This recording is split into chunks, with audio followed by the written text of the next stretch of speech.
Olá, meu querido irmão, querida irmã, alegria poder estar em sua casa, a fim de compartilhar a palavra de Deus. Entendo que Ele tem sido a sua força e o meio único da sua vitória. Estimulo você a continuar buscando a Deus de todo o seu coração, confiando nele a todo instante, porque Ele tem bênçãos maiores reservadas aos seus filhos. Estamos todos em batalha, mas a gente precisa ter a certeza de que a guerra já foi ganha pelo Deus forte e todo-poderoso. E aquele que se associar a Deus, seguramente será mais do que vencedor. Vamos então ao estudo da Bíblia. Estamos trabalhando temas voltados à profecia e coube a mim apresentar a vocês o que é presente em Apocalipse capítulo 13, a partir do verso 11, pois ali nos é descrito a segunda besta do Apocalipse. Você pode abrir a sua Bíblia em Apocalipse 13, verso 11. Por favor, abra a sua Bíblia, Apocalipse capítulo 13, verso 11. É preciso entender que o livro do Apocalipse ele é dividido em duas partes. Do capítulo 1 até o capítulo 11 vem enaltecendo e destacando a ação do Deus Pai, Filho e Espírito Santo. No capítulo 12 ao 22 vem apresentando o desfecho final da história humana, mas ao mesmo tempo já vem nos destacando e apontando os aspectos da antítese que Satanás cria para se opor a Deus. Você vai ver no capítulo 12, Satanás ele se coloca como sendo o Deus Pai. No capítulo 13 entra as outras duas figuras que buscam representar na ideia da antítese o Deus Filho e o Deus Espírito Santo. O dragão tem o poder, mas ele confere poder à primeira besta, à segunda besta. Esta segunda besta tem como objetivo principal levar com que a humanidade adore a primeira besta. Entende você que o Espírito Santo é que nos conduz a Cristo, nos leva a adorar Cristo? Você vai perceber que a primeira besta recebe um golpe. Cristo também recebeu um golpe. E Cristo ressurgiu. As pessoas se maravilharam.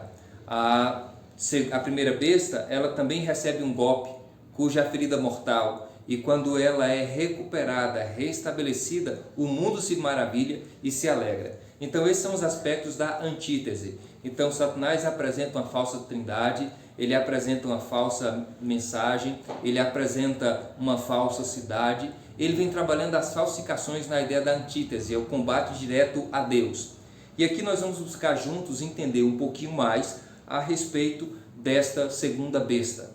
Buscaremos responder aqui a você o seguinte: o que é a besta, onde surgiu, é um ponto geográfico, é um animal espantoso, o que representa? É um poder político, onde surgiu, qual é a sua responsabilidade no cumprimento profético? Isso aqui é Satanás conduzindo a história ou é Deus conduzindo a história? Sem dúvida alguma, é Deus conduzindo a história do mundo, mas Deus não quer simplesmente conduzir a história do mundo, Ele quer conduzir a sua vida e a sua história para o reino celestial. Portanto, rasga o teu coração diante de Deus e peça a Ele para fazer em você muito mais do que você tem pedido e do que você tem imaginado. Tem a sua Bíblia então aberta, Apocalipse 13, a partir do verso 11. Então vamos juntos orar. Deus, abre os nossos olhos e nos leve a entender claramente a beleza da Tua verdade que aqui nos é revelada, em nome de Jesus. Amém. E assim é dito: vi ainda outra besta emergir da terra, possuía 2 chifres, parecendo cordeiro, mas falava como dragão. Exerce toda a autoridade da primeira besta na sua presença. Faz com que a terra e os seus habitantes adorem a primeira besta, cuja ferida mortal fora curada. Também opera grandes sinais e maravilhas, que até fogo do céu faz descer a terra diante dos homens.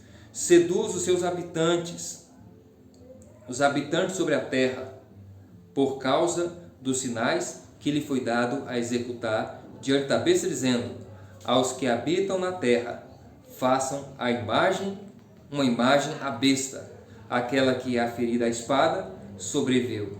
E foi-lhe dado comunicar fôlego à imagem da besta, para que não somente a imagem falasse, como ainda fizesse morrer todos quanto não adorassem a imagem da besta. É possível perceber aqui o descortinado grande conflito, que é a gana, a busca intensa pela adoração. É a criatura ter o espaço que é do Criador. É a criatura entrando em confronto direto com aquele que cria céus e terras. A disputa, o seu coração, o meu coração, porque Deus quer reinar e Satanás quer reinar. Deus quer reinar de maneira legítima e Satanás quer reinar de qualquer forma. Deus quer acessar o seu coração a partir da sua disponibilidade de recebê-lo como Deus Salvador. Satanás ele quer acessar o seu coração pela força, a partir do engano. Satanás se apropria do erro para lubriar você e a mim e nos conduzir por caminhos de derrotas. Deus faz uso da verdade para que você e eu possamos trilhar seguramente os caminhos indicados por Ele. Mas a descrição do verso 11 do capítulo 13 nos apresenta algumas características dessa segunda besta. Uma delas é o aspecto de como falava.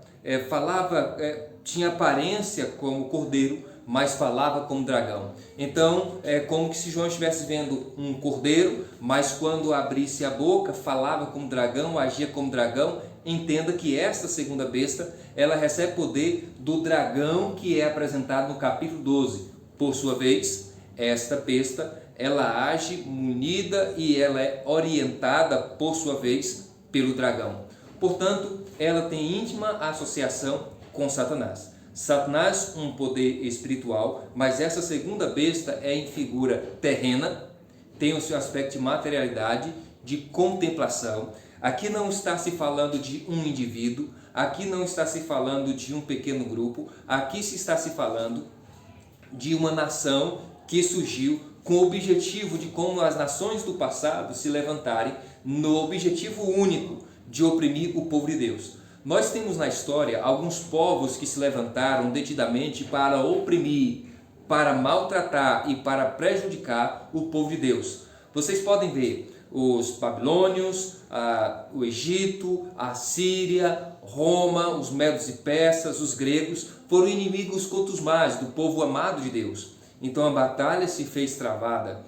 E quando se olha em Apocalipse, o povo de Deus não está imune de um povo, de uma nação que se levantaria contra eles. Perceba, essa besta, segunda besta, dá fôlego, dá vida à imagem da primeira besta e obriga a humanidade a adorar. Se recorda do que aconteceu em Babilônia? Quando Ananias, Azarias e Misael foram obrigados, juntamente com todos os outros, a adorar a imagem que Nabucodonosor havia edificado? E qual era a pena para aquele que se indispusesse em adorar? A morte. O mesmo está se dando em Apocalipse capítulo 13. A história está se repetindo uma vez mais em Apocalipse 13. E eu declaro para você, Apocalipse 13 não teve o seu cumprimento pleno, mas ele ainda está se desenrolando. A besta primeira que teve aquela ferida não foi restaurada, porque a Igreja Católica Apostólica Romana não exerce o mesmo poder que ela exerceu em tempos da Inquisição e um pouco antes. Ela precisa de amparo, precisa de força política para exercer a autoridade que foi exercida no tempo passado. Mas vamos pensar aqui um pouquinho mais. Se nós entendemos que a primeira besta ela é de viés religioso e a segunda besta é de viés político, a primeira besta é muito claro.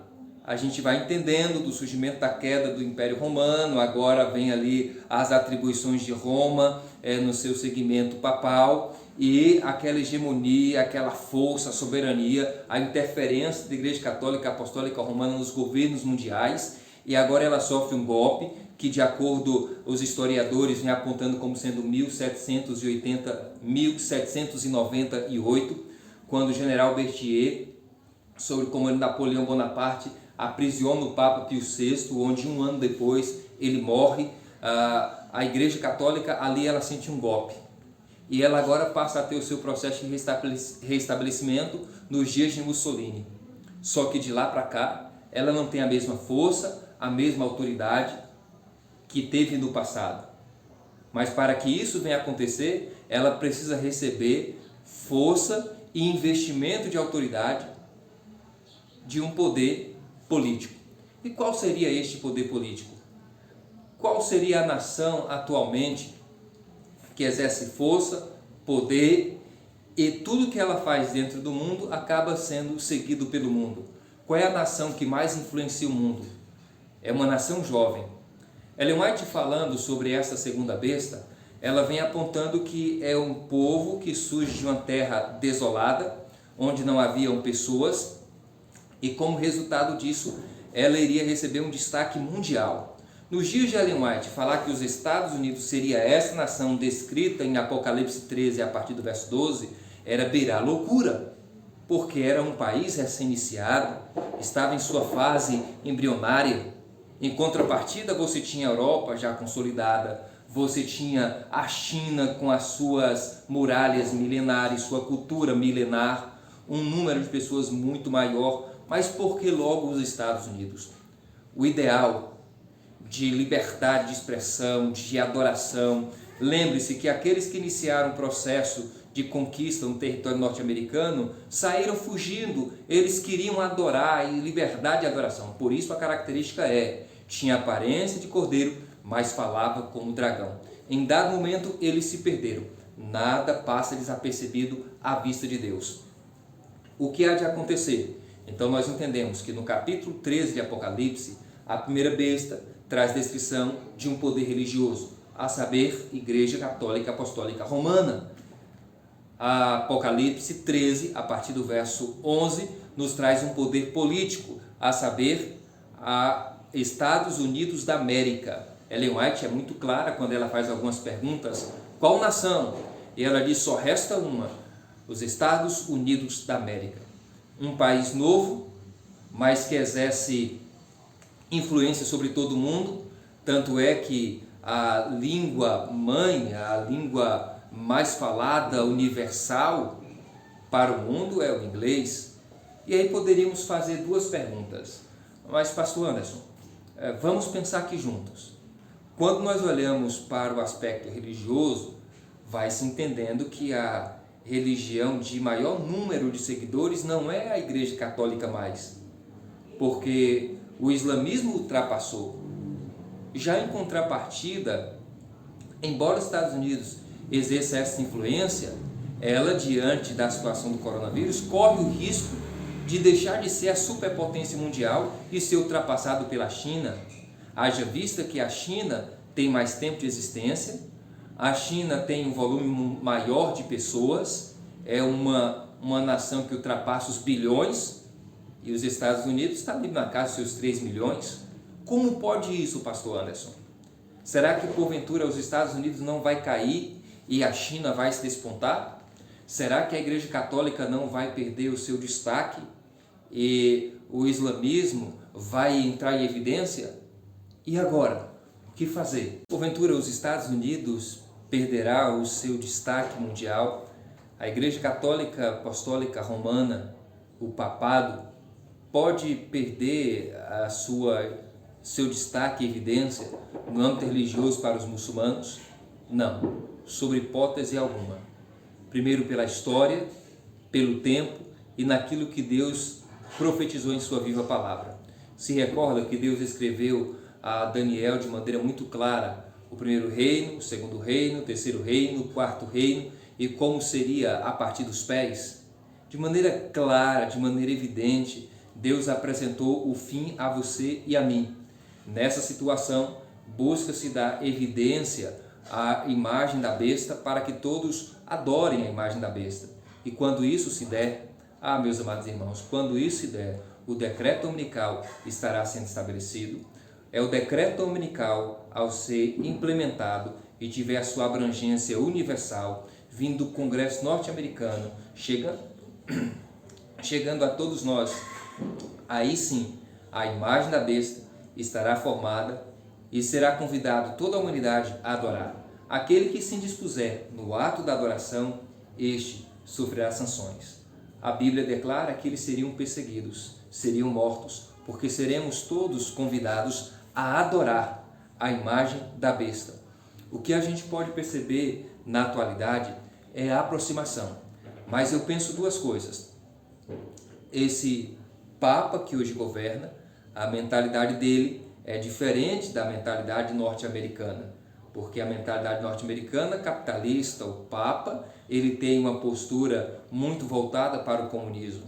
A questão parece não bater muito bem. Se ele é mais voltado para a ideia comunista, com base na sua própria história na Argentina, ele teria um favor maior da China. E então, será que haverá uma inversão? E ao invés de Roma e Estados Unidos, ser Roma e China. China é palco de oposição de muitos lugares no mundo, mas os Estados Unidos acaba atraindo por sua capacidade intelectual, atraindo por sua ideia liberal, atraindo pela postura capitalista e atraindo pelo que conquistou. Mas é Deus que conhece o fim desde o princípio, Deus conduzirá toda a história. Mas eu quero que você saiba uma coisa: Apocalipse 13 não nos quer falar apenas de besta. Apocalipse 13 quer nos falar de um Cristo que vive e que conhece o fim desde o princípio. Um Cristo que está conduzindo cada detalhe da experiência humana e que deseja conduzir a sua vida. O apelo que te faço nesta hora é que você corra para os braços de Deus, se coloque diante dele e o sirva de todo o seu coração.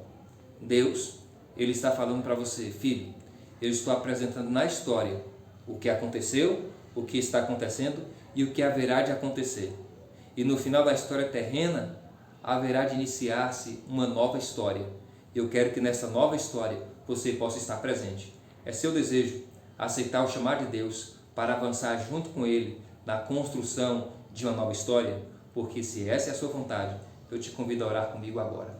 Deus, em Tuas mãos nos colocamos para que o Senhor faça milagres maiores entre nós, em nome de Jesus. Amém.